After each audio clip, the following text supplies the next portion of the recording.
ముఖ్యంగా మెదక్ నియోజకవర్గ ప్రజలందరికీ కూడా నమస్కారం తెలియజేసుకుంటా ఉన్నాం.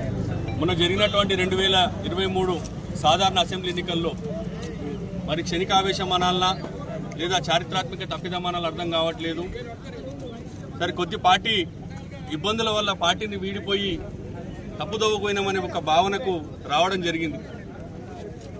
మార్పు పేరు మీద మరో దోపిడీ మెదక్లో ప్రారంభమైంది. గత 19 నెలలుగా మేము అనేక రకాలుగా, నేను కానీ నరేంద్రన్న కానీ, సరే పదవుల విషయం దేవుడెరుగు, కనీసం ఆత్మగౌరవం మర్యాద కూడా లేనటువంటి పరిస్థితిని చూసినటువంటి పరిస్థితులు ఉన్నాం. మేము అక్కడ గెలిచిన 2 నెలల నుండి గెలుపు కొరకు పనిచేసేటువంటి ఏ వ్యక్తిని కూడా ఆదరించకపోగా కనీస మర్యాద గౌరవాలు లేకున్నట్టు చూసినటువంటి పరిస్థితిని మేము అనేక రకాల ఇబ్బందులు ఎదుర్కోవడం జరిగింది.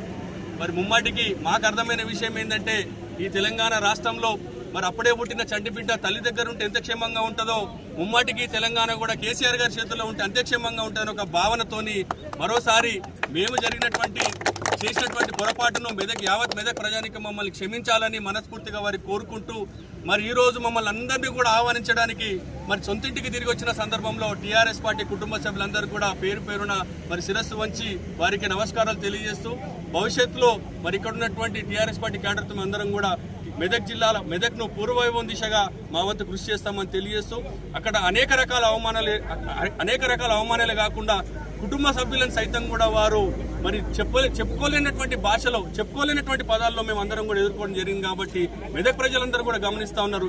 ఏది కోల్పోయారో మరి ఏదైతే కరెక్ట్ అనేది కూడా మెదక్ ప్రజలకు కూడా ఇప్పటికీ అర్థమైంది. కాబట్టి మెదక్ ప్రజానికి అందరికీ కూడా మేము శిరస్సు వంచి నమస్కారాలు తెలియజేస్తూ, మరి ఆనాడు మా వెంట ఉన్నటువంటి మెదక్ ప్రజానికానికి కూడా భవిష్యత్తులో కూడా మాతో పాటు వారి ఆశీర్వాదాలు ఉంటాయని చెప్పేసి ముమ్మాటికి మాతో పాటు కలిసి నడుస్తారని చెప్పి ఆశిస్తూ, మరి కాంగ్రెస్ పార్టీని వీడి ఈరోజు టీఆర్ఎస్ పార్టీ చేరుతున్న సందర్భంలో హరీష్ అన్న నాయకత్వంలో, పద్మక్క నాయకత్వంలో, మరి కేసీఆర్ గారి నాయకత్వంలో అందరం కూడా పనిచేయడం సిద్ధమైనామని ఈ సందర్భంగా తెలియజేస్తా ఉన్నాం.